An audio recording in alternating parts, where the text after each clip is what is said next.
Nah, kita yang hidup sekarang ini Pak, di era penuh fitnah di akhir zaman, kenapa kita mengalami dahsyatnya fitnah ini Pak, badai fitnah ini? Karena Allah Ta'ala sedang menggilir khalifah-khalifah khianat untuk memimpin umat manusia. Setuju kan Bapak bahwa dunia sekarang bukan sedang dipimpin oleh umat Islam? Setuju kan? Siapa memimpin dunia sekarang? Ya, Barat, Eropa, Amerika.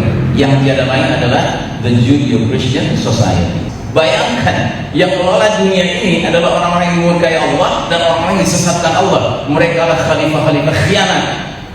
Mereka memakmurkan dunia ini, mereka mengelola pemakmurannya, memeliharanya, tetapi menurut kemauan mereka sendiri. Dan makin lama Pak, tingkat ngaconya itu makin dahsyat.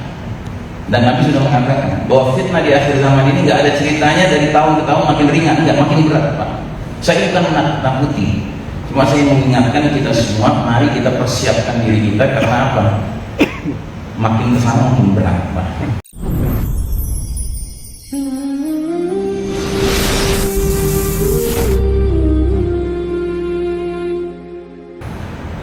Jamaah sekalian rahimahumullah, kita lanjutkan tadi. Saya sedang berbicara tentang nasib mayit di alam kubur, dan kita sudah membicarakan yang mengalami nasib yang baik, dan kita sedang berbicara nasib yang buruk, di mana dia akan diinterogasi oleh malaikat dan ditanya dengan pertanyaan yang sama, tetapi dengan pendekatan yang berbeda. Dia akan ditanya, man rabbuka, siapa Rabb kamu?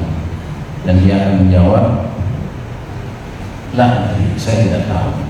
Padahal waktu di dunia dia punya Rabb yang dia yakini selain Allah Subhanahu wa Ta'ala. Kemudian ditanya, ma dinuka, apa din kamu, agama kamu?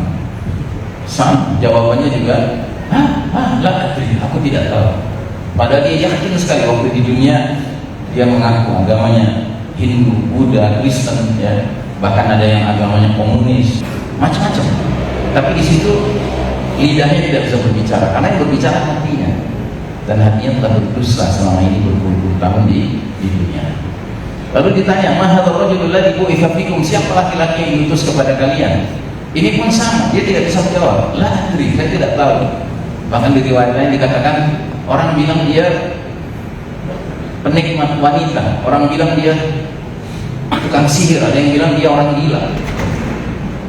Nah, karena tiga pertanyaan mendasar ini jawabannya tidak tahu semua, maka tidak ada pertanyaan keempat, tidak ada pertanyaan wa ma ilmuka, dari mana ilmu kamu? Dia nggak punya ilmu, orang seperti ini. Nah, karenanya dari langit akan terdengar suara mengatakan kadzaba abdi, hambaku telah mendustakan. Dan kemudian makamnya, kuburnya disempitkan sedemikian rupa, menjepit dirinya sampai tulang belulangnya hancur, dan dia kesakitan, dia berteriak sekeras-kerasnya, sejadi-jadinya, yang teriakannya itu kata Rasul bisa terdengar oleh seluruh makhluk illa saqalain, kecuali dua makhluk nggak bisa dengar, yaitu jin dan manusia. Alhamdulillah kita nggak bisa dengar. Nah, setelah itu datanglah seseorang yang wajahnya mengerikan, pakaiannya compang-camping, aromanya busuk, dan berkata kepada dia, bergembiralah engkau dengan hari yang dijanjikan untukmu ini. Maka dia bertanya, siapa kamu? Sepertinya wajah kamu membawa kabar buruk. Maka dia katakan, ana amaluka as-sayyi, ana amaluka al-khabith, akulah amal burukmu, aku akan mendampingimu sampai kiamat datang. Nah, mulailah kemudian setiap pagi dan sore dia diperlihatkan azab kubur berupa tempat tinggalnya kelak di neraka, dan dia tahu itu tempat tinggal dia, dan gambarannya sangat mengerikan. Dan dia tahu bahwa dia tidak bisa masuk ke sana sebelum terjadi sesuatu, yaitu kiamat. Karena seumurnya di alam kubur, si orang yang merugi ini cuma satu doanya, Rabbi la tuqimis saah, ya Allah jangan engkau datangkan kiamat. Padahal kiamat pasti datang.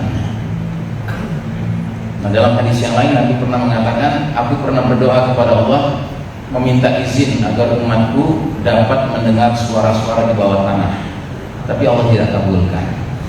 Maka kata Nabi, Allah tidak kabulkan karena khawatir tidak ada seorang muslim pun yang mau mengurus jenazah saudara muslimnya. Enggak ada yang memasuki yang lahat memasukkan jenazah saudara muslim. alhamdulillah kita nggak bisa dengar suara-suara di bawah tanah ya. Nah jadi saudara rahimahullah, kenapa kita bicarakan ini? Tadi saya katakan bahwa kalau kita mau bicara harga mati Pak, yang harga mati itu 4 ini Pak. Ma'rifatul Rabb, mengenal siapa Rabb. Ma'rifatul Din, mengenal Din. Ma'rifatul Rasul, mengenal siapa Rasul kita. Dan Ma'rifatul Kitab, mengenal pedoman hidup kita, konstitusi kita, dustur kita, undang-undang kehidupan kita, Al-Quranul Karim. Nah kalau ini sudah kita miliki Pak, insya Allah aman kita. Tapi kalau sebaliknya kita masih doyan teriak-teriak harga mati yang lain Pak, yang lain ada harga mati Pak, bisa ditambah. Tapi kalau yang ini harga mati ya. Yang karenanya kita rela mati demi 4 ini.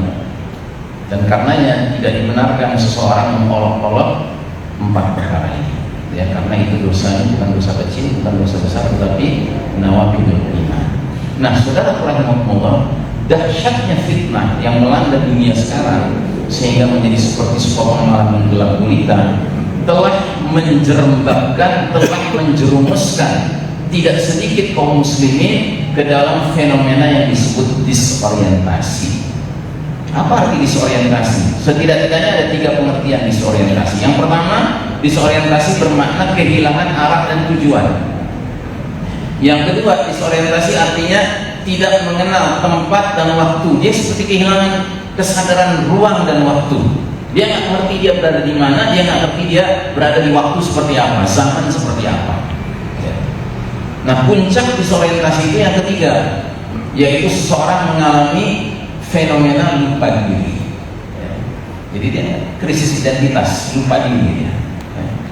Karenanya Al-Quranul Karim, Allah Subhanahu Wa Taala melalui Al-Quranul Karim menerangkan kepada kita sebab lupa diri ini apa. Sederhana sekali, dijelaskan di surat Al-Hasyr ayat 19. وَلَا تَكُونُوا كَالَّذِينَ نَسُوا اللَّهَ فَأَنسَاهُمْ أَنفُسَهُمْ أُولَئِكَ هُمُ الْفَاسِقُونَ. Dan janganlah hendaknya kalian menjadi seperti orang-orang yang lupa kepada Allah sehingga Allah menjadikan mereka lupa akan diri mereka sendiri. Jadi lupa diri sebabnya apa? Lupa Allah. Mereka itulah orang-orang yang fasik kata Allah. Karena kita orang beriman ini Pak, diperintahkan di dalam Al-Quran untuk ingat kepada Allah dengan catatan.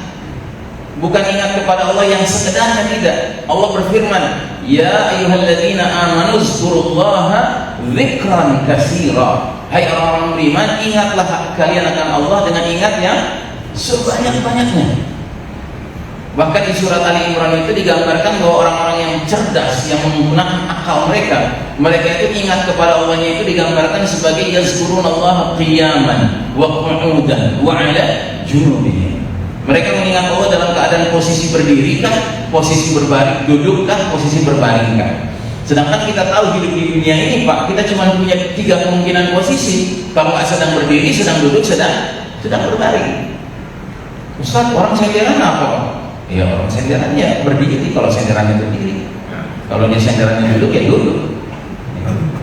Nah jadi saudara rahimahullah, ini kontras sekali dengan sekumpulan manusia yang Allah gambarkan dan tadi sudah dikutip ayatnya oleh Ustaz Andri hafizahullah. Innal munafiqina fid darkil asfali minan nar wa lan tajid lahum nasira. Sesungguhnya orang-orang munafik itu berada di kerak dasar api neraka dan bagi mereka tidak ada seorang penolong pun. Artinya mereka kekal di sana. Jadi artinya apa? Orang-orang munafik ini Pak, hukumannya di akhirat bahkan lebih mengerikan daripada orang kafir, orang musyrik. Karena mereka berada di api neraka yang paling bawah, yang paling panas Pak. Ingat, Nabi pernah bertanya kepada para sahabat, tahukah kalian kapling neraka yang paling ringan hukumannya itu seperti apa? Para sahabat menjawab, Allah dan Rasulnya yang lebih tahu. Maka kata Nabi, itulah tempat di mana pamanku Abu Thalib ditempatkan oleh Allah Ta'ala. Abu Thalib, pamanku, diharuskan memakai alas kaki yang panas, yang panasnya itu sampai membuat otaknya mendidih. Ya. Itu adalah neraka yang paling ringan. Ya. Jadi istilahnya kalau kita boleh membayangkan neraka yang paling atas itu, ya. Cuma disuruh pakai selop, pakai sendal, pakai alas kaki yang panasnya sampai membuat otaknya mendidih dan dia merasa dia orang yang paling tersiksa. Nah jadi saudara-saudara, pertanyaan, kenapa orang-orang munafik ini sedemikian rupa dihukumnya sama Allah Ta'ala? Karena para ulama kita merumuskan orang munafik itu rumusannya sederhana sekali, izharul iman wa ibtanul kufur. Itu orang munafik, menzohirkan tanda-tanda keimanan, memperlihatkan tanda-tanda keimanan, sedangkan di batinnya itu kufur. Secara tampilan dia sholat, dia sedekah, dia pergi umrah, dia puasa, ya, dia bayar zakat, dia pergi haji, tapi secara batin dia kufur, ya. Jadi ada sikap ambivalen, ya.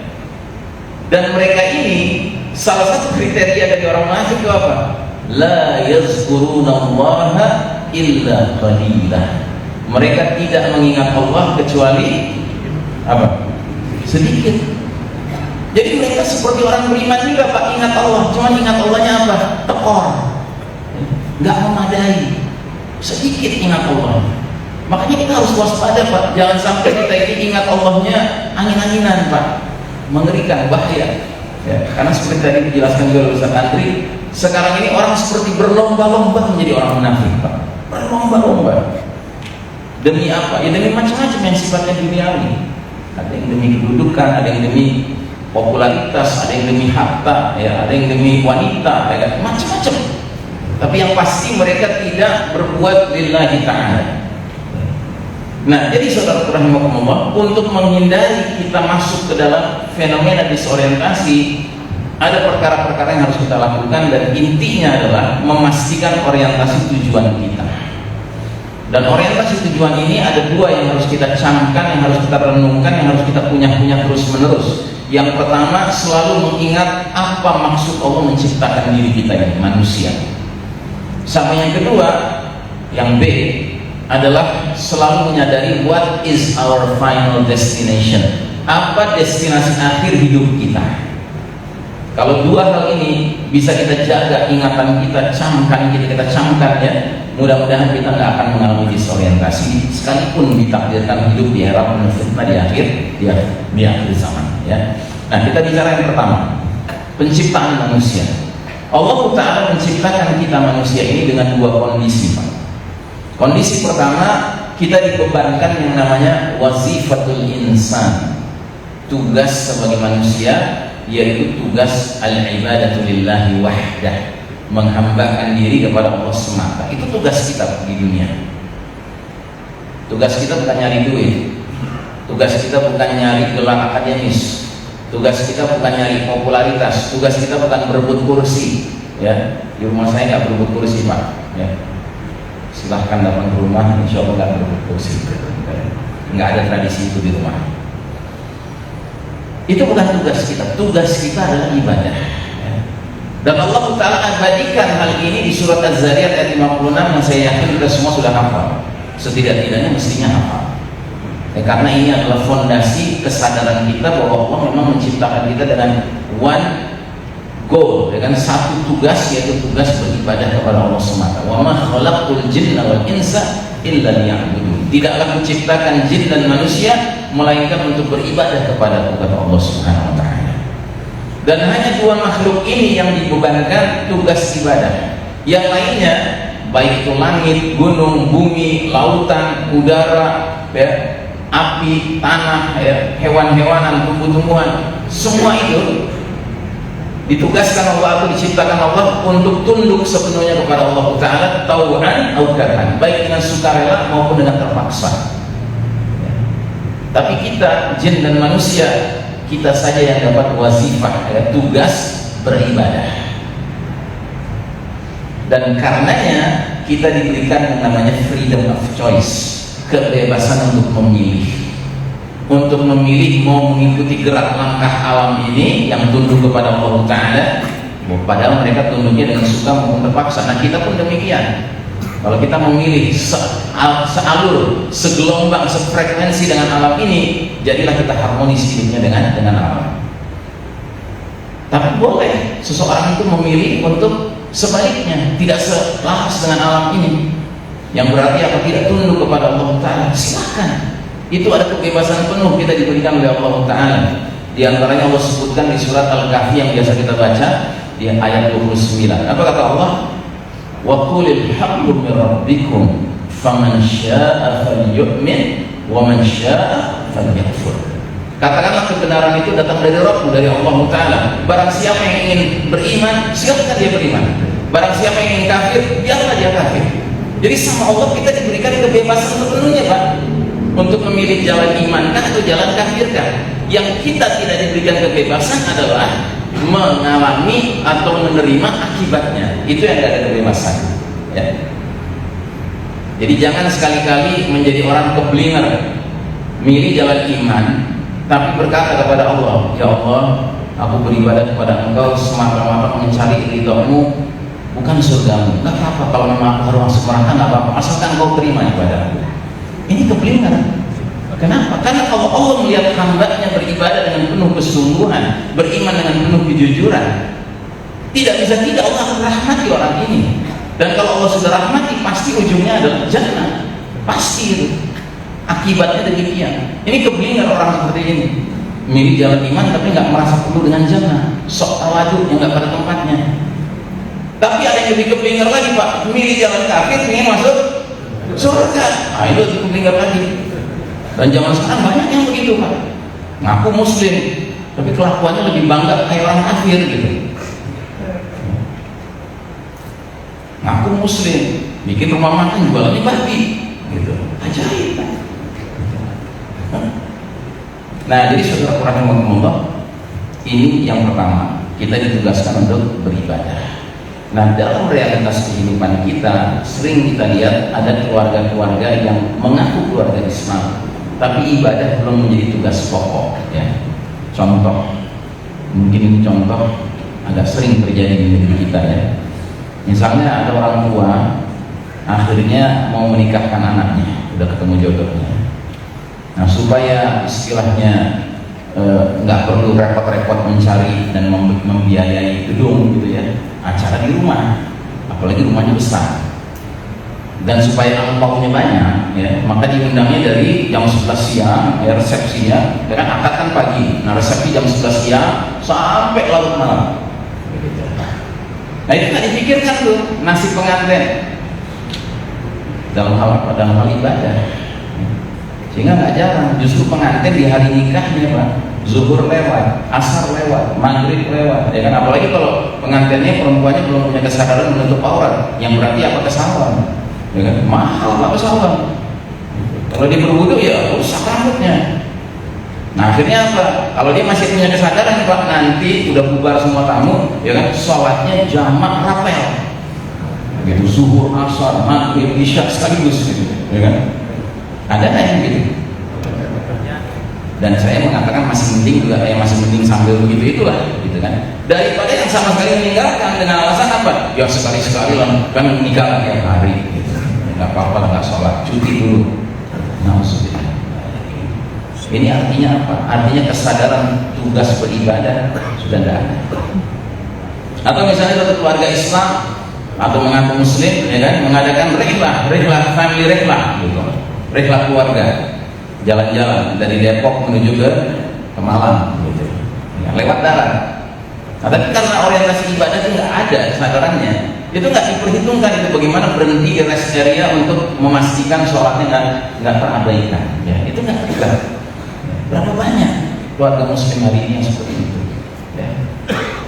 Nah, jadi saudara rahimakumullah, lalu kemudian tugas beribadah ini tentunya intinya ada dua jenis. Ada yang jenisnya ibadah yang diterima sama Allah dan ada yang tertolak. Nah, yang diterima oleh Allah Ta'ala adalah mereka-mereka yang ibadahnya mukhlishina lahuddin, penuh keikhlasan, kemurnian, ketaatan kepada Allah semata. Tapi ada jenis yang kedua yang ditolak Allah, dan yang ditolak Allah ini terbagi dua lagi. Ada mereka-mereka yang beribadah kepada selain Allah, jelas ini kafir, ya. Beribadah tapi beribadah kepada selain Allah, kafir, ya. Nah, ada jenis yang kedua, tertolak juga, dia beribadah kepada Allah tapi pada saat yang sama beribadah kepada selain Allah, yang namanya mempersekutukan Allah, menjadikan Allah punya partner, ya. Kadang-kadang ibadah pada Allah, kadang-kadang ibadah kepada selain Allah. Ini namanya musyrik, dan musyrik juga sangat tertolak di sisi Allah Ta'ala. Karenanya kita harus memastikan diri kita menjadi muslim, mukmin, mukhlis, muttaqi, ya. Dengan cara tentunya thalabul ilm, menuntut ilmu. Dan yang paling utama dan pertama adalah ilmu tauhid, ilmu tentang tauhid, bagaimana beribadah, memurnikan diri, mengesahkan Allah Subhanahu wa taala. Nah, yang kedua, kondisi kedua, kita diciptakan oleh Allah dengan ada yang disebut risalatul insan, misi manusia. Kalau tadi tugas manusia beribadah, ini sekarang misi. Misi kita apa? Misi kita menjadi khalifah di muka bumi ini, Pak. Allah Ta'ala mengabadikan dalam surat Al-Baqarah ayat 30. Wa idh qala rabbuka lil malaikati inni ja'ilun fil ardi khalifah. Dan ingatlah ketika Rabbmu Allah Ta'ala berfirman kepada ahlus sama, penghuni langit, yaitu para malaikat, aku hendak menjadikan khalifah di muka bumi. Siapa yang dimaksud? Adam alaihissalam, ayah anda kita, dan Bani Adam, dan kita semua keturunannya. Kita ini di-planning oleh Allah, didesain oleh Allah untuk mempunyai misi hadir ke dunia ini menjadi khalifah. Apa arti khalifah? Apa arti khalifah? Khalifah artinya wakil, pengganti, ya. Khalifah siapa? Wakil siapa? Khalifatullah, wakil Allah. Kita ini wakil Allah di muka bumi ini. Dan kalau kita sadar misi kita, Pak, berarti kita ketika mengelola kehidupan di dunia ini, kita mengelolanya dengan memperhatikan hukum, regulasi, peraturan, prosedur-prosedur yang datang dari yang kita wakili. Nah, maka semua kiprah kita, semua kegiatan kita menjadi kegiatan yang mendapatkan keridhaan Allah Ta'ala. Karena apa? Karena kita memperdulikan aturannya, hukumnya, regulasinya. Dan intinya, sebagai khalifah ini kita punya dua kegiatan besar. Yang pertama yang disebut imaratul ard, memakmurkan dunia ini, dan yang kedua riayatul ard, memelihara hasil pemakmuran itu. Nah, kedua-duanya sama. Dia harus dikelola, harus diselenggarakan, harus dieksekut mengikuti hukum, peraturan, regulasi dan prosedur yang datang dari Allah Subhanahu wa taala. Barulah dia disebut sebagai khalifah yang amanah. Ya. Begitu. Nah, cuma sebagaimana ibadah tadi, Pak, ada dua pilihan. Orang boleh beribadah kepada Allah semata-mata, atau orang beribadah kepada selain Allah, atau kepada Allah tapi mempersekutukan Allah, yang berarti syirik. Dua-duanya tertolak. Nah, begitu juga dengan khalifah. Ada khalifah yang amanah dan ada khalifah yang khianat. Khalifah yang amanah adalah yang sadar bahwa dia berkiprah di dunia ini, baik dalam proyek-proyek memakmurkan dunia maupun memelihara hasil pemakmurannya, itu mengikuti ketentuan hukum, peraturan, regulasi, prosedur yang datang dari Allah Ta'ala. Tapi khalifah yang khianat adalah mereka-mereka yang memakmurkan dunia ini, terus mengaku memelihara hasil pemakmurannya, tapi semua itu dikelola seenak maunya dia. Tidak pernah berdiri dengan hukum, peraturan, regulasi yang datang dari Allah Subhanahu wa taala. Dan Allah Ta'ala dengan ilmunya yang dalam, yang maha mengetahui segala sesuatu, alim khabir, ya, Allah itu telah merumuskan atau menentukan atau memutuskan, mendekretkan adanya sunnatullah yang disebut sunnatut tadawul, sunnah pergiliran. Kadang-kadang ada gilirannya khalifah yang amanah yang Allah tunjuk sebagai pemimpin manusia banyak, tapi kadang-kadang Allah memilih khalifah yang khianat untuk memilih manusia yang banyak. Itu sebenarnya hak Allah, ya.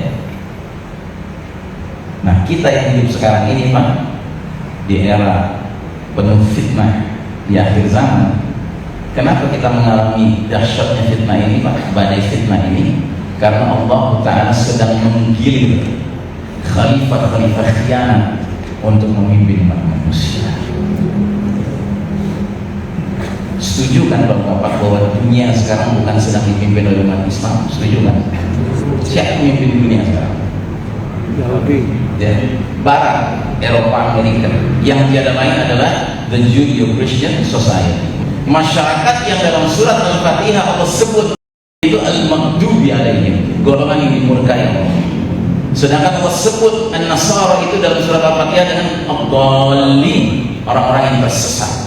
Bayangkan, yang mengelola dunia ini adalah orang-orang yang dimurkai Allah dan orang-orang yang disesatkan Allah. Mereka adalah khalifah-khalifah khianat. Mereka memakmurkan dunia ini, mereka mengelola pemakmurannya, memeliharanya, tetapi menurut kemauan mereka sendiri. Dan makin lama, Pak, tingkat ngaconya itu makin dahsyat. Dan Nabi sudah mengatakan bahwa fitnah di akhir zaman ini nggak ada ceritanya dari tahun ke tahun makin ringan, nggak, makin berat, Pak. Saya bukan menakuti, Cuma saya mengingatkan kita semua, mari kita persiapkan diri kita, karena apa? Makin kesana makin berat, Pak. Makanya kita makin harus memastikan edukasi warisan nilai-nilai ilmu Islam ini kepada anak kita itu harus jalan. Nanti anak kita juga kita ingatkan untuk menyampaikan ke anaknya lagi, terus harus jalan, Pak. Karena apa? Karena tahun demi tahun akan semakin berat, nggak semakin ringan. Kemudian termasuk kasus yang sekarang lagi heboh di dunia atlet perempuan, Pak. Ya.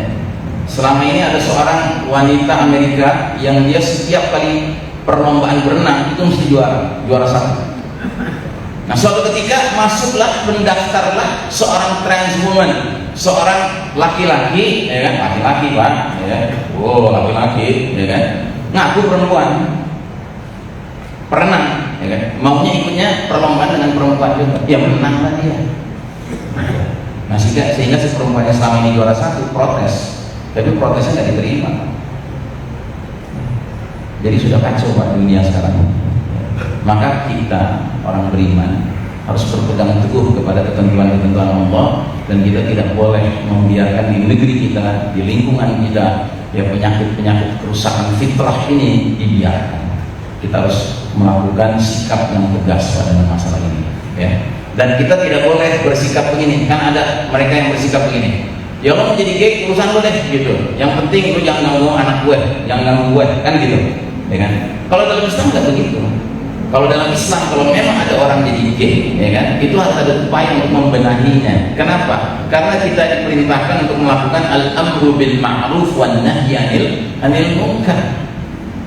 Ma'ruf itu bukan sesuatu yang sekedar diberitahukan kepada orang, tapi harus diperintahkan orang untuk mengerjakan yang ma'ruf.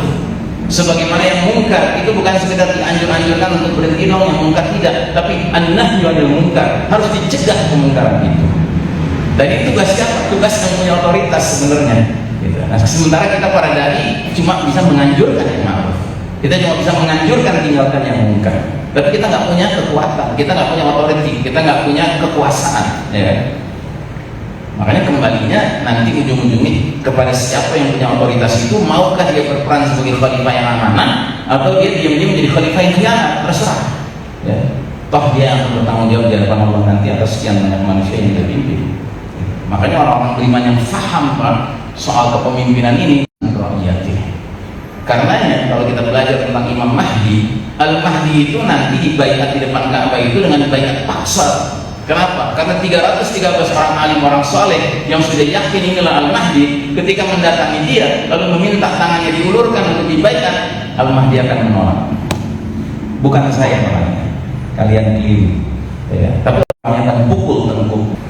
Yubayyunahu wa huwa karihun. Akhirnya dibaiat Al-Mahdi dengan perasaan dia tidak suka. Pertanyaan, kenapa Al-Mahdi mesti dibaiat dengan paksa? Karena Al-Mahdi itu orang beriman yang imannya sejati, Pak.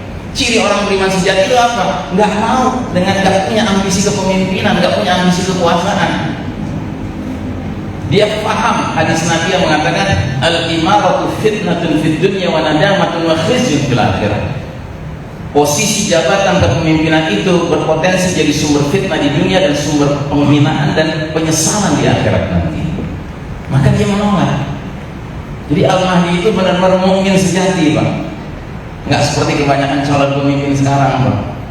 Kalau perlu wajahnya muncul di semua tiang listrik.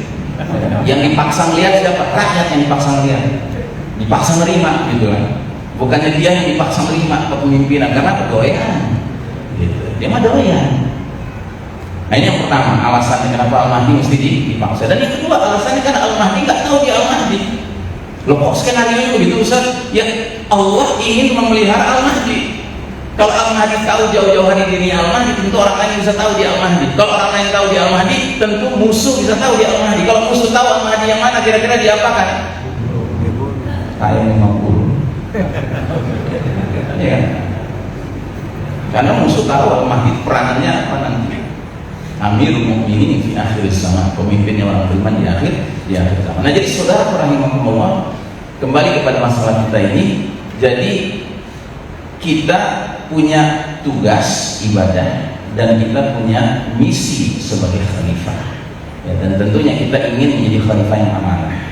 Tapi Ustaz, sekarang kan memimpin dunia khalifah yang bagaimana? Lalu gimana dengan kita? Ya kita menjadi khalifah sesuai dengan lingkup kita masing-masing.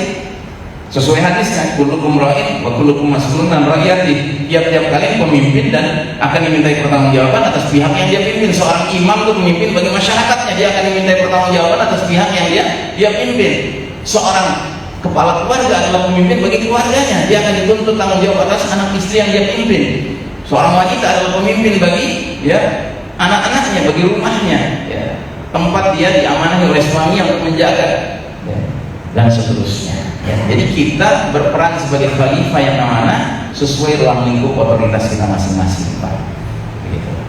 Makanya sekali lagi saya katakan, orang beriman yang sadar, yang paham, tidak ingin nama-nama otoritas, Pak, karena dia tahu itu beban. Semakin ringan otoritas yang harus dia pertanggungjawabkan, semakin ringan pula hisabnya nanti di akhirat. Makanya yang paling pantas menjadi pemimpin adalah orang-orang yang memang pantas jadi pemimpin, yang bahkan mungkin harus dipaksa menjadi pemimpin. Sebagaimana Umar bin Abdul Aziz, rahimahullah, juga dahulu demikian. Cicitnya Umar bin Khattab itu kan dipaksa dia menjadi khalifah. Dia diangkat jadi khalifah, langsung dia minta mengundurkan diri, ya kan? Tapi ada dipaksa, didorong juga. Baik, nah jadi saudara rahimahumullah, ini yang pertama. Yang kedua, kita selalu harus merenungkan what is our final destination in life. Apa sih destinasi akhir hidup kita ini? Kita semua tahu, Pak, bahwa hidup kita ini akan berakhir di alam yang namanya al-akhirah. Allah Subhanahu wa taala jelas-jelas mengatakan di surat Al-Ankabut, "Wa ma hadhil hayatud dunya illa lahwun wa la'ib, wa inna ad-daral akhirata lahiyal hayawan law kanu ya'lamun." Dan tiadalah kehidupan di dunia ini melainkan senda gurau dan permainan, dan sungguh negeri akhirat itulah kehidupan yang sebenarnya seandainya mereka mengetahui. Ali bin Abi Thalib radhiyallahu anhu pernah mengatakan, "Idza mata an-nas istayqadha." Bila mana manusia meninggal dunia, saat itulah dia bangun dari tidurnya. Jadi kita ini sekarang ibaratnya lagi mimpi, Pak. Cuma mimpi kita masing-masing jatahnya beda-beda. Ada yang mimpinya menyenangkan, hidupnya enak, hidupnya tenang, hidupnya senang. Dan ada yang mimpinya buruk, yang hidupnya sulit dan lain sebagainya. Tapi ketahuilah ini mimpi. Begitu kita bangun, kita akan sadar. Nah, jadi saudara rahimakumullah, kalau kita baca keterangan-keterangan dari ajaran Quran dan Sunnah, kita temukan bahwa perjalanan kita sampai ke final destination harus melewati 13 terminal, 13 halte. Dan terminal demi terminal ini pasti harus dilewati oleh setiap manusia, setiap hamba Allah, tanpa kecuali. Walaupun ada perdebatan tentang orang-orang yang jelas-jelas kafir, apakah mereka harus melewati terminal itu secara lengkap atau belum apa-apa, mereka dari padang mahsyar langsung dilempar dalam neraka. Itu ada pembahasan khusus ya. Nah, jadi kita ini sekarang di terminal ketiga, Pak. Di alam dunia ini kita di terminal ketiga. Kita sudah melewati 2 terminal. Dan 2 terminal yang kita lewati itu, waktu itu kita sama sekali nggak bisa berbuat apa-apa. Kita terima saja sepenuhnya skenario Allah Subhanahu wa taala. Terminal pertama namanya alam arwah, ya. Alam arwah itu alam di mana roh-roh berkumpul dahulu kala, entah di mana. Wallahu a'lam bishawab. Kita nggak tahu. Tapi yang pasti kita menjadi tahu hal ini dari surat Al-A'raf ayat 172. Allah Ta'ala berfirman, "Wa in akhadha rabbuka min bani Adama min zuhurihim dzurriyyatahum wa asyhadahum 'ala anfusihim alastu bi rabbikum." Dan ingatlah ketika Rabbmu Allah Ta'ala mengeluarkan dari sulbi tulang belakang anak cucu Adam keturunan mereka, dan Allah ambil kesaksian terhadap ruh-ruh mereka, seraya Allah bertanya, "Bukankah aku ini Rabb kalian?" Ya. Qalu bala syahidna. Mereka semua ruh tanpa kecuali menjawab, "Betul, engkau Rabb kami, kami bersaksi." Jadi semua ruh, Pak, di alam arwah dulu, arwah itu bentuk jamak dari ruh, Pak. Ruh itu tunggal, kalau arwah itu banyak ruh, ya. Nah, jadi alam arwah itu alam di mana ruh Adam alaihissalam ayahanda kita sampai ruh manusia terakhir itu ada di situ, ya. Kita nggak tahu di mana, tapi yang jelas kita sempat dulu ditanya sama Allah dan kita jawabannya seragam semua. Bala syahidna. Tanpa kecuali, Pak, para nabi, ruh-ruhnya waktu itu ada di situ. Orang-orang soleh ada di situ, orang-orang siddiqin, orang-orang syuhada yang ada di situ, termasuk orang-orang jahat. ya, Namrud, Fir'aun, ya ada di situ, Dajjal ada di situ, ya, gitu. Semua ada tanpa kecuali, dan semua jawabannya sama, bala syahidna. Terus Allah jelaskan kenapa peristiwa itu diberitakan ke kita lewat ayat ini. Alhamdulillah, Al-Quran satu-satunya kitab yang menerangkan akan hal ini. Setahu saya nggak ada di Injil, setahu saya nggak ada di Taurat, ya, tapi di Al-Quran ada. Kata Allah, ini dijelaskan oleh Allah, antaqulu yaumul qiyamati inna kunna an hadzal ghafilin. Kami lakukan yang demikian itu, tanya jawab tersebut, agar di hari berbangkit nanti kalian tidak berkata sesungguhnya ketika itu kami lengah terhadap urusan ini. Ketika itu maksudnya ketika di dunia. Masya Allah, ya. Karenanya Pak, kita umat Islam tidak mengenal yang namanya dosa warisan, itu nggak ada Pak. Dosa warisan, anak baru lahir berdosa sehingga perlu dimandiin, dibaptis, gitu, nggak ada.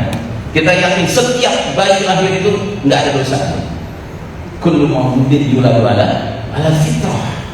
Tiap yang lahir itu lahir dalam keadaan fitrah. Termasuk bayi yang lahir dari rahim seorang wanita yang dia tidak nikah, jadi zina, gitu ya. Itu bayi itu nggak ada dosanya. Yang dosa siapa? Ya orang tuanya yang berzina. Bayinya nggak dosa. Nah, ini semua bayi itu lahir itu punya yang namanya fitrah, yang di dalam ruhnya itu sudah mengatakan Rabbi Allah, Rabbku itu Allah, ya, karena sudah diucapkan waktu di alam arwah, ya. Semua. Makanya kita orang beriman ini kalau sudah sadar tugas dakwah, ya Pak, ya, nggak penting bagi kita mau itu muslim kayak mau itu kafir kayak, dakwah kita sampaikan. Karena apa? Boleh jadi ada orang-orang kafir tertentu yang pada saat itu sedang tersingkap, ruhnya sedang nongol, gitu ya. Terus ingat roh, terus dipertemukan dengan dakwah tauhid, ya kan? Itu bisa nyambung, Pak. Dan alhamdulillah sekarang di barat, masyarakat barat itu subhanallah, ya, lagi hujan hidayah, Pak. Di barat itu umat Islam itu pamornya lagi naik-naiknya, Pak. Contohnya di Kanada. Di Kanada itu ada video seorang pastor mengucapkan terima kasih kepada keluarga-keluarga muslim, karena dalam pandangan dia keluarga-keluarga muslim itulah yang paling berani, yang paling terang-terangan, yang siap berada di baris terdepan melawan komunitas alfabet LGBT. Dan konon kabarnya di Kanada tanggal 27 Agustus kalau nggak salah, besok berarti akan ada 1 million man parade atau demonstration, demonstrasi 1 juta manusia yang diinisiasi oleh kaum muslimin. Dan di kalangan orang-orang di luar Islam yang masih berakal sehat itu mereka rame-rame mengatakan kita harus dukung, kita harus ramaikan. Masya Allah, ya. Jadi alhamdulillah, ya. Nah, ini alam arwah. Setelah di alam arwah, masing-masing ruh ini akan diambil Allah, ditiupkan ke dalam calon janin yang ada di dalam rahim setiap wanita. Dan kemudian masuklah ke alam rahim dengan catatan bahwa ruh itu ditiupkan di hari ke-120 kehamilan seorang wanita. Dalam hadis diterangkan seperti itu. Dan ketika malaikat datang, di samping meniupkan ruh, menetapkan beberapa takdir-takdir penting, takdir rezekinya, takdir jodohnya, takdir usianya sampai berapa, dan takdir sa'iduhu wa syaqiyuhu, senangnya dan sengsaranya. Para sahabat bertanya, apa itu ya Rasulullah takdir senangnya dan sengsaranya? Kata Nabi, yang masuk surga, masuk neraka. Terus para sahabat bertanya-tanya, ya Rasulullah, kalau sudah ditentukan, ditakdirkan kita bakal masuk surga atau neraka, lalu buat apa beramal? Kata Nabi, beramallah kalian, karena setiap orang akan beramal mengikuti takdirnya masing-masing. Alhamdulillah kita umat Islam diajarkan lewat syariat kita agar kita memiliki sikap yang benar terhadap takdir ini. Apa itu sikap yang benar? Sikap yang benar adalah husnuzan billah, sangka baiklah kepada Allah Ta'ala. Jangan bersangka buruk kepada Allah Ta'ala, khususnya dalam urusan takdir ini, Pak, ya. Bersangka baiklah, mudah-mudahan Allah memasukkan kita ke dalam jannah, ya. Karenanya di samping kita itu harus bersangka baik kepada Allah Ta'ala, Nabi mengajarkan kita doa untuk minta takdir yang baik kepada Allah Ta'ala. Doanya panjang sekali, Pak. Tetapi di ujung doa itu ada kalimat begini, Allahumma ja'al kulla qada'in qadaitahu li khairan. Ya Allah, tetapkan untukku semua takdir yang kau tetapkan untukku itu mengandung kebaikan. Masya Allah, ya. Jadi kita berhak, Pak. Dan ingat, makhluk yang paling dahsyat suuzonnya kepada Allah siapa? Sangka buruknya kepada Allah siapa? Iblis. Iblis itu makhluk yang paling dahsyat sangka buruknya kepada Allah. Karena iblis sampai mengatakan, ya Allah, karena engkau telah menghukumi aku tersesat, maka aku akan menyesatkan Bani Adam sebanyak-banyaknya. Berarti dia bertolak, ya, beraktivitas, berkegiatan, berlandaskan apa? Berlandaskan sangka buruk kepada Allah. Makanya orang beriman nggak boleh punya sikap sangka buruk kepada Allah, karena berarti niru iblis. Ya, na'udzubillah. Dan ada hadis Nabi mengatakan, la yamutunna ahadukum illa wa huwa hasanus zanni billah. Janganlah seseorang di antara kalian menemui kematian kecuali dalam keadaan sedang bersangka baik kepada Allah Ta'ala. Baik, ini alam rahim, ya. Di alam rahim masing-masing kita berbeda-beda, Pak, tapi rata-rata 9 bulan 10 hari di dalam rahim masing-masing ibu kita. Ada yang kurang, ada yang lebih. Tapi yang pasti kita kemudian keluar dari rahim ibu kita, lahir kita. Nah, di alam rahim nasib kita seperti di alam arwah, nggak bisa berbuat apa-apa, Pak. Kita terima aja semuanya skenario Allah Subhanahu wa Ta'ala. Nah, begitu kita masuk ke alam dunia, barulah kemudian datang yang namanya freedom of choice yang sudah saya singgung tadi, Pak. Kebebasan untuk memilih menjadi orang beriman kah, memilih menjadi orang kafir kah. Hanya di terminal ketiga ini, Pak, di alam ketiga ini kita punya peluang freedom of choice, kebebasan untuk memilih. Di terminal-terminal lain nggak ada, di terminal sebelumnya nggak ada, di terminal sesudahnya juga nggak ada. Dan karenanya marilah kita manfaatkan waktu kita yang sangat terbatas di dunia ini untuk secara cerdas memilih, menggunakan, memanfaatkan kebebasan memilih itu. Nah, diantaranya di surat Asy-Syams itu diabadikan oleh Allah Ta'ala, fa'alhamaha fujuraha taqwa wa taqwaha qad aflaha man zakkaha wa qad khaba man dassaha. Maka Allah Ta'ala ilhamkan, inspirasikan kepada masing-masing kita manusia jalan kejahatan dan jalan ketakwaan. Beruntunglah orang yang menyucikan jiwanya dan merugilah orang yang mengotori jiwanya. Jadi jiwa kita ini, Pak, nafs kita ini, Pak, ya, dia adalah bagian dari diri kita yang paling gampang mengalami polusi, Pak, mengalami kena polutan dunia ini. Karenanya orang yang paham hakikat jiwanya, dia adalah orang yang senang dan ingin terus-menerus melakukan pensucian jiwanya, pembersihan jiwanya, tazkiyatun nafs, ya. Tapi kalau orang yang tidak mengerti hakikat jiwanya, dia biarkan jiwanya kena polusi dunia sampai kotor, sampai butak gitu ya jiwanya, ya kan? Akhirnya pilihannya kalau nggak nafsul lawamah ya nafsul ammaratun bisu. Sementara mereka-mereka yang sibuk mensucikan jiwanya, mereka akan mendapatkan kedudukan nafsul mutmainnah, ya, jiwa yang tentram, jiwa yang terkendali, jiwa yang stabil, ya. Nah, saudara rahimakumullah, kita di dunia gak lama, Pak. Cuma 1,5 jamnya akhirat. Ya, karena 1 harinya akhirat itu 1000 tahunnya dunia, Pak. Sehingga kalau kita ambil 1 harinya akhirat, kita bagi 24 sejam-sejam gitu ya. Ya berarti sejamnya akhirat itu kira-kira 50 tahun.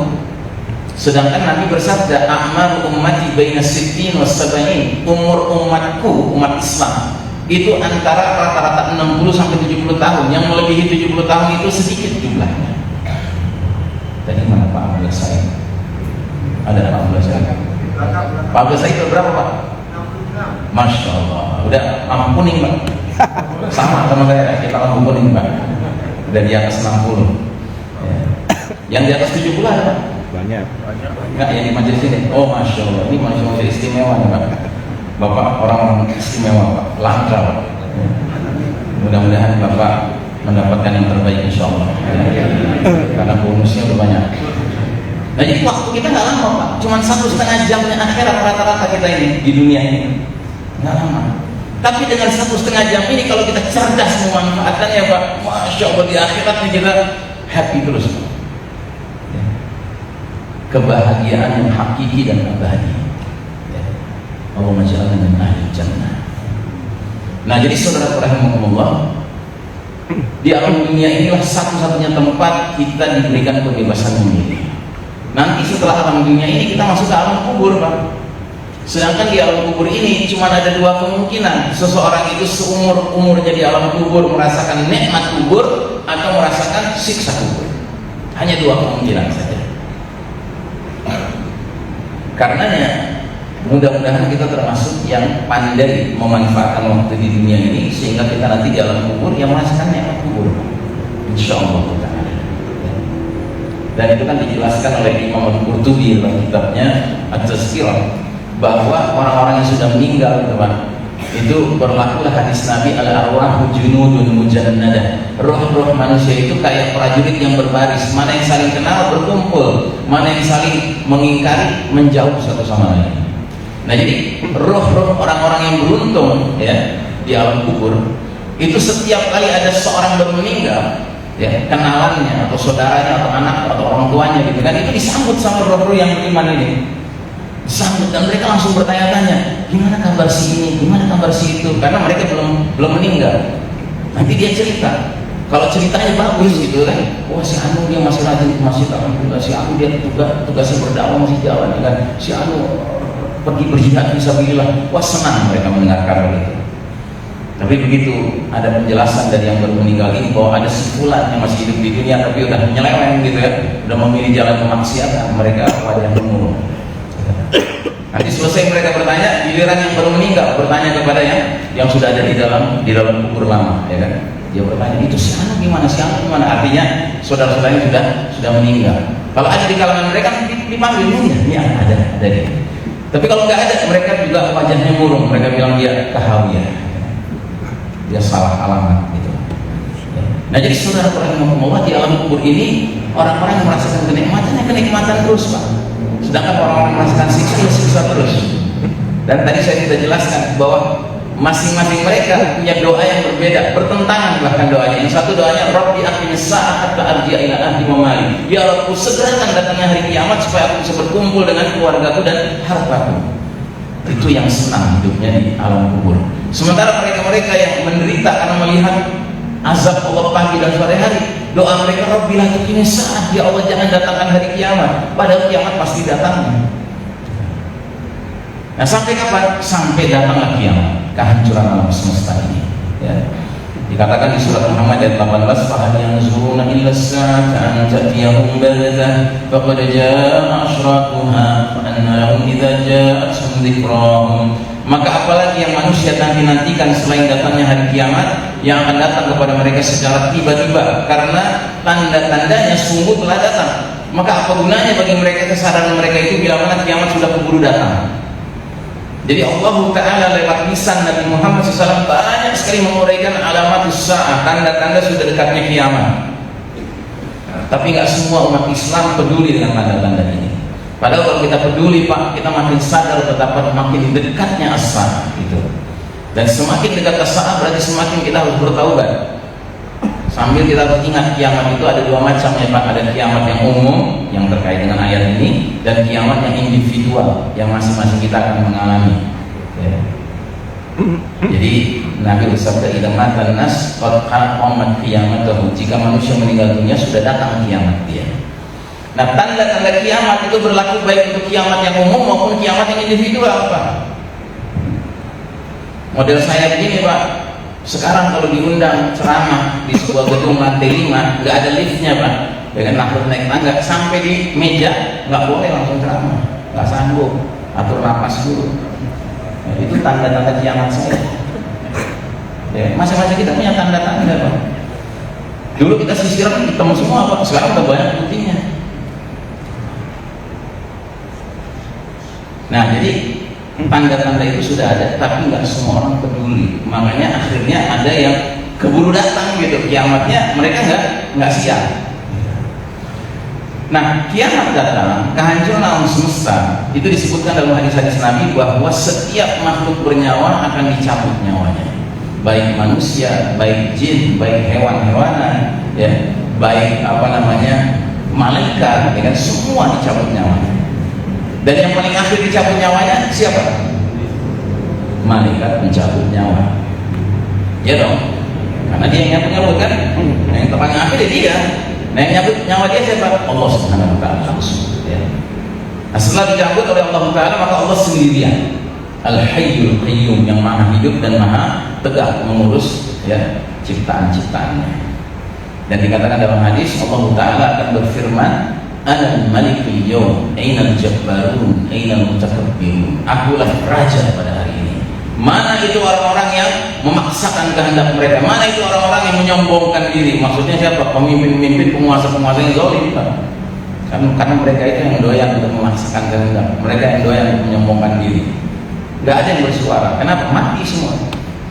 Dalam hadis dikatakan berapa lama jarak antara kiamat kehancuran alam semesta ini dengan terminal berikutnya. Dikatakan 40, tapi kita nggak tahu arba'in apa, 40 jam kah, 40 hari kah, 40 bulan kah, 40 tahun kah, dan bahkan dimensinya pun kita nggak tahu. Tapi yang pasti terminal berikutnya adalah hari kebangkitan. Kita dibangkitkan lagi. Wa nufikha fis-suri fa idza hum minal ajdati ila rabbihim yansilun. Lalu ditiuplah sangkakala kedua kalinya, maka seketika itu mereka manusia keluar dari kuburnya dalam keadaan hidup menuju kepada Rabb-nya.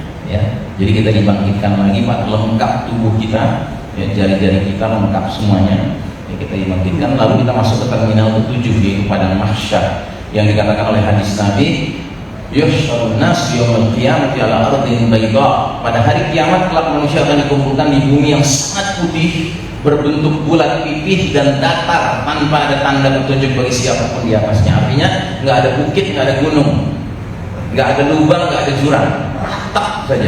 Itulah padang mahsyar. Dan kita berkumpul di sana, Pak, sejak dari ayahanda kita, ibunda kita Adam dan Hawa alaihi wassalam sampai manusia terakhir. Kita dikumpulkan di situ.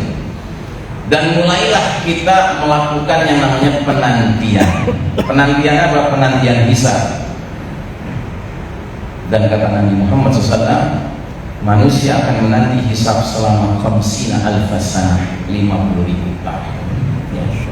Dan para sahabat mendengar hal ini sampai balik bertanya, 50.000 sanah ya Rasulullah, 50.000 tahun ya Rasulullah. Dan Nabi tahu para sahabat gelisah. Sehingga kata Nabi, adapun bagi orang beriman, lamanya dia menanti seperti menantinya 1 kali waktu sholat di dunia. Masya Allah. Berapa lama kita menunggu 1 waktu sholat di dunia, Pak? Gak lama, Pak. Misalnya kita hari Minggu lagi santai di rumah, gak ngantor, tiba-tiba terdengar suara azan zuhur. Kita mulai siap-siap ke toilet, kita berwudu, ya kan? Terus kita jalan ke masjid, kemudian kita qobliyah di masjid, kemudian kita dengarkan qomat, kita sholat bersama imam dan jamaah lainnya. Selesai itu kita wirid, setelah itu kita ba'diyah dengan sholat ba'diyah, setelah itu kita jalan ke rumah. Kira-kira total setengah jam, Pak. Masya Allah, ya. Orang beriman akan merasakannya setengah jam saja, ya, seperti 1 kali waktu sholat di dunia. Tentunya yang bisa merasakan itu yang memang doyan sholat, kan? Yang gak doyan sholat mungkin nggak merasakan gitu, 50.000 ya. Dan yang namanya penantian, Pak, itu tidak ada yang sifatnya menyenangkan. Semua penantian itu sifatnya menggelisahkan, Pak. Baik penantian sesuatu yang menyenangkan, apalagi menanti sesuatu yang mengerikan. Ya, contoh, seorang pemuda melamar seorang wanita, datang dengan orang tuanya, dengan diterima lamarannya, terus sepakat 3 bulan lagi akan nikah. Nah, sejak kali melamar itu, Pak, sampai hari nikahnya, gelisah itu anak muda. Padahal dia menunggu sesuatu yang menyenangkan, apalagi yang mengerikan. Maka semua orang gelisah ketika itu. Sampai akhirnya dicari-carilah siapa ini orang yang bisa diminta tolong untuk mengajukan kepada Allah proposal agar hisab dimulai.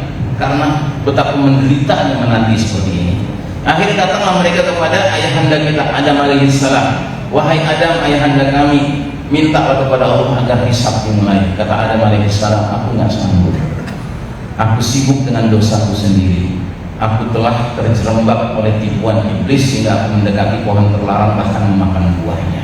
Datanglah kalian kepada Nabi Nuh alaihissalam, mungkin dia bisa membantu kalian. Datang ke Nabi Nuh alaihissalam. Nabi Nuh alaihissalam jawabannya pun sama, aku tidak sanggup. Aku sibuk memikirkan dosaku sendiri. Aku pernah berdoa kepada Allah, minta agar Allah menghancurkan sehancur-hancurnya semua orang kafir di muka bumi. Datanglah kalian kepada Nabi Ibrahim alaihissalam. Datanglah manusia ke Nabi Ibrahim alaihissalam. Ternyata sama jawaban Nabi Ibrahim alaihissalam.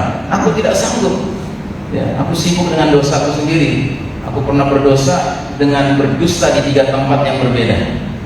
Datanglah kalian kepada Nabi Musa alaihissalam. Datang manusia kepada Nabi Musa alaihissalam. Nabi Musa pun jawabannya sama. Aku tidak sanggup. Aku sibuk dengan merenungi dosaku. Aku pernah seorang pemuda Mesir, Koptik, ya.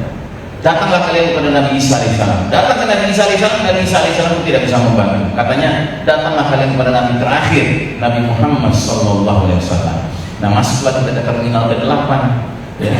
Akhirnya manusia mendatangi Nabi Muhammad SAW dan berkata, ya Nabi Muhammad, engkau adalah Rasul Allah, engkau khataman nabiyyin, penutup para nabi, dan Allah telah berikan ampunan kepada engkau atas dosa yang telah lalu dan maupun yang akan datang. Mintalah syafaat untuk kami kepada Rabbmu. Tidakkah kamu lihat kondisi kami?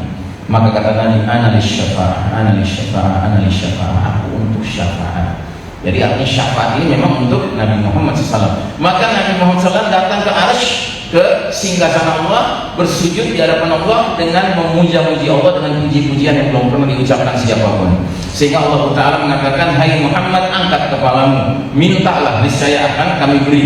Mintalah syafaat, niscaya kamu akan diberi syafaat. Akhirnya kata Nabi setelah mengangkat kepalanya, ummati ya Rabb, ummati ya Rabb, ummati ya Rabb. Ya Masya Allah, Nabi kita ingatnya sama kita, Pak, ingatnya sama umatnya.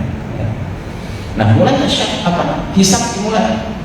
Nah, hisab dimulai, terminal yang ke-9, hisab dimulai. Allah menggambarkan di surat Az-Zumar ayat 69, di bumi pada mahsyar itu menjadi terang menerang dengan cahaya keadilan Allah Subhanahu wa taala. Dan buku-buku perhitungan perbuatan atau amal diberikan kepada masing-masing orang, ya. Jadi terminal yang ke-9 dengan terminal ke-10 itu berkait berlindang, yaitu penyerahan catatan amal. Dan manusia menerima catatan amalnya itu hanya 3 kemungkinan saja. Ada yang menerima di tangan kanannya, ada yang menerima di tangan kirinya, ada yang menerima disodok dari belakang. Yang menerima di tangan kanan ketika membuka catatan amalnya, dia tersenyum, dia gembira, dia puas melihat catatan amalnya. Yang menerima di tangan kiri maupun yang menerima dengan disodok dari belakang, ketika membuka kitab catatan amalnya, dia meremut, ya, wajahnya penuh dengan penyesalan, tapi sudah nggak bisa berbuat apa-apa, ya. Nah, terminal ke-11 adalah mizan, timbangan ditegakkan antara daun hasanat dengan daun sayyiat. Ya, daun hasanat maksudnya daun pahala sebagai sebab melakukan amal-amal yang baik dan amal ibadah, sedangkan daun sayyiat adalah daun dosa-dosa sebagai buah daripada melakukan amal-amal yang buruk dan mengabaikan ibadah kepada Allah Subhanahu wa taala. Siapa yang lebih berat daun hasanatnya, ringan daun sayyiatnya, beruntung dia.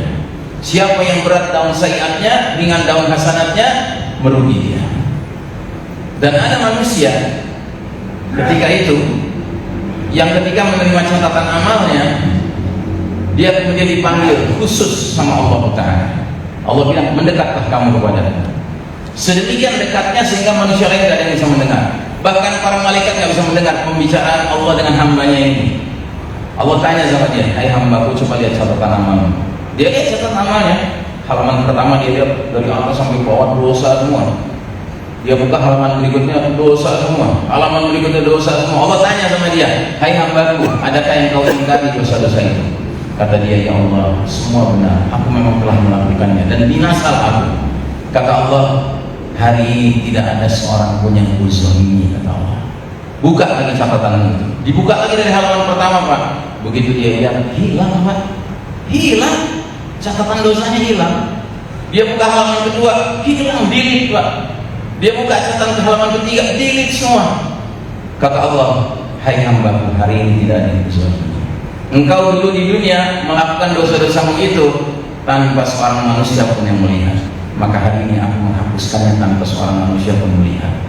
Kata Allah, tolong jangan salah ambil kesimpulannya. Kalau gitu gue ingin berdosa yang diam-diam aja, bukan begitu, ya kan? Ini maknanya hamba ini adalah hamba yang memang gampang tergoda oleh syaitan, tapi dia kembali taubat lagi, dia nggak bosan-bosannya taubat sama Allah. Allah terima taubatnya. Nah, ada lagi jenis orang, dia itu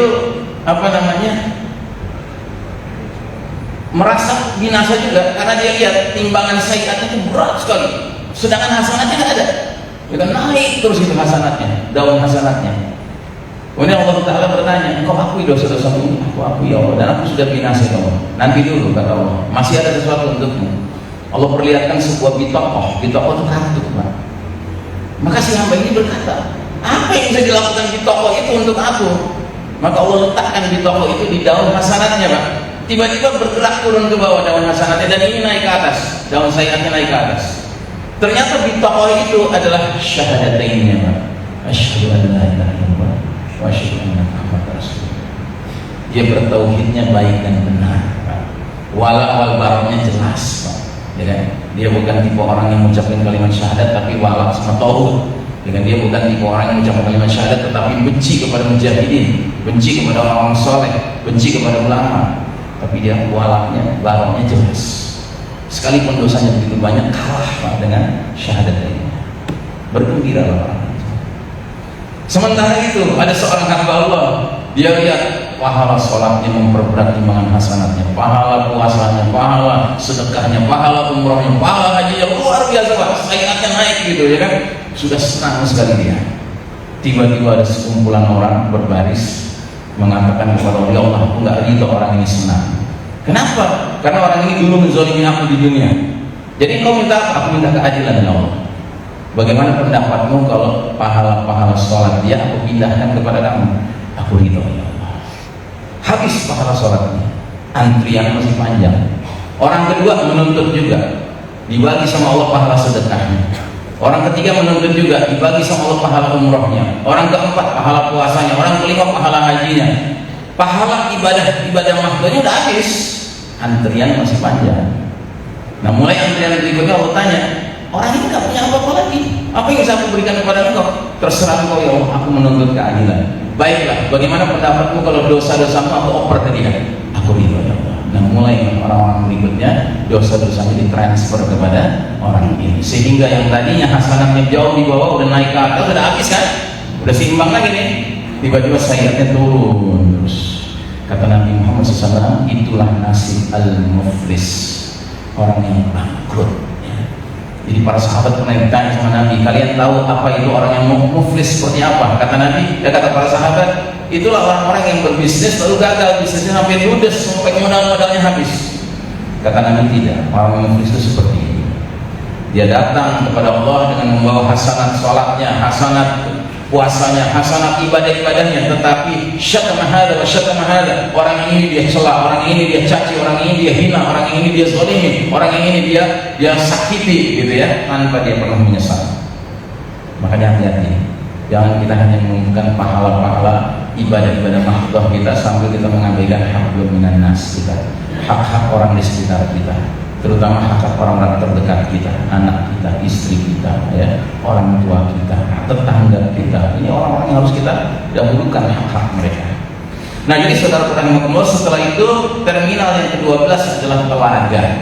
Semua nabi-nabi Allah punya telaga masing-masing, isinya air yang jernih yang nantinya dibagikan kepada masing-masing kaumnya, umatnya masing-masing. Dan siapapun yang menerima telaga dari masing-masing nabi itu, dia akan hilang dahaganya untuk selama-lamanya. Dan Nabi Muhammad SAW akan mengenali umatnya dari bekas wudhunya.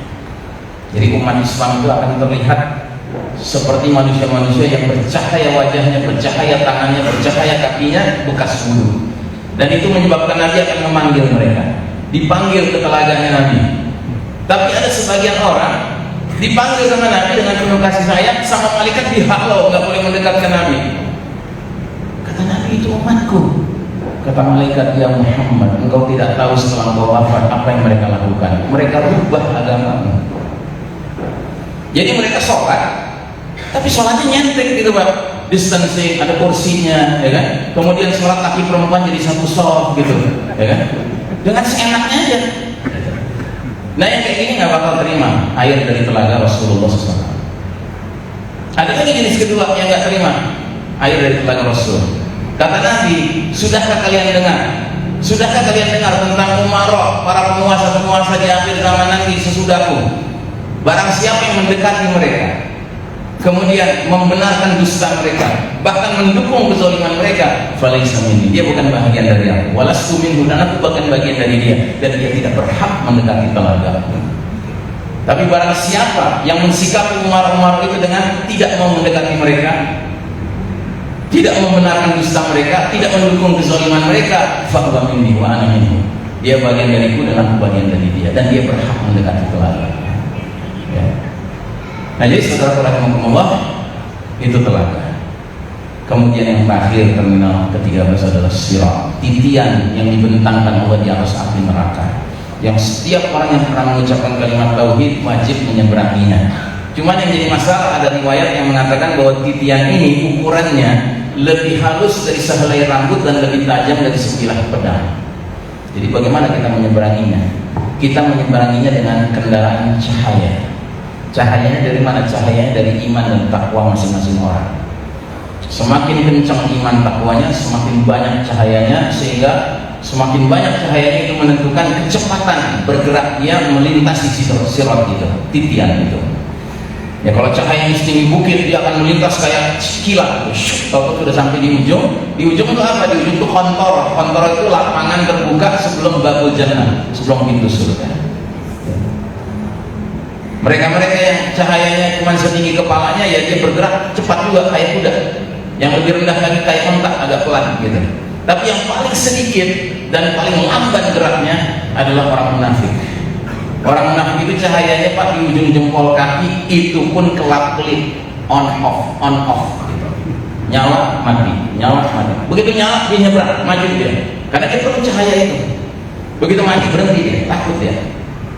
Sama Allah di tengah-tengah diberhentikan, dimatikan sama sekali, nggak bisa bergerak lagi. Tapi dia nggak tahan melihat api di bawahnya, akhirnya dipaksakan diri maju, jatuh dia ke bawah, diejek sama Allah Ta'ala, diolok-olok sama Allah Ta'ala, sebagaimana orang munafik doyan mengolok-olok agama Allah waktu di dunia. Allah pun berhak mengolok-olok dia di atas sirat. Nah jadi saudara-saudara, ini adalah terminal terakhir ya. Dan barang siapa yang sudah sampai di Kintorah, dia sudah tenang, karena dia tinggal menunggu panggilan malaikat untuk masuk. Ada yang masuknya sendiri-sendiri, tetapi ada yang masuknya zumaro, rombongan-rombongan. Tapi ada yang tertunda. Nah yang tertunda ini siapa? Orang-orang yang memang layak jadi penghuni surga, tapi punya masalah dengan sesama orang beriman, dan mereka tidak berhak masuk ke dalam jannah sebelum islah, sebelum rekonsiliasi.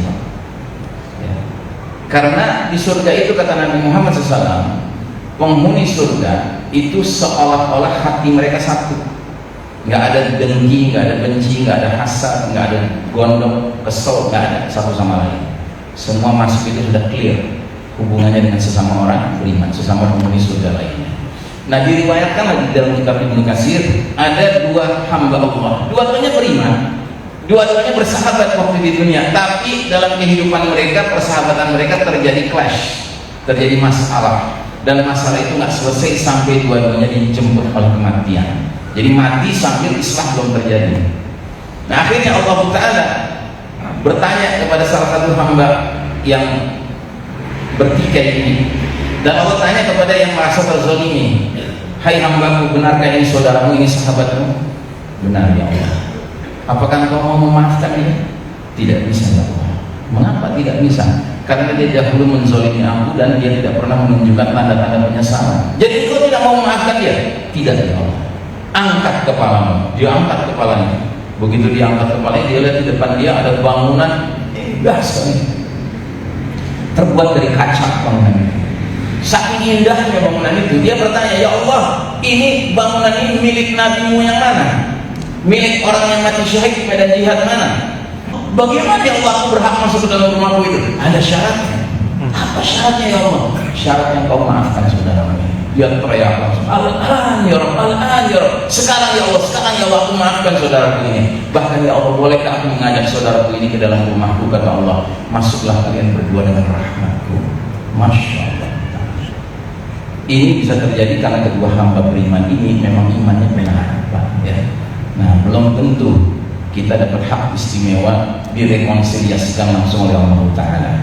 Karenanya daripada berharap yang gak ketentuan, Pak, mendingan selagi kematian belum datang, selesaikanlah problem-problem antara kita dengan sesama saudara mukmin kita. Jangan sampai dibawa kematian. Saudara rahimakumullah, demikianlah kira-kira kaji kita malam hari ini, ya, bagaimana kita bisa menghindari disorientasi di tengah-tengah badai fitnah di akhir zaman, yaitu dengan cara kita selalu mengingat, mencangkang, mengunyah-ngunyah, merenungkan, ya, apa yang menjadi orientasi tujuan kita. Ada dua, penciptaan manusia dan final destination. Mudah-mudahan apa yang kami sampaikan malam hari ini bermanfaat dunia dan akhirat. Aku lupa bihada fastaghfirullah li wa lakum innallaha huwal ghafurur rahim walhamdulillahirabbil alamin. Wassalamualaikum warahmatullahi wabarakatuh.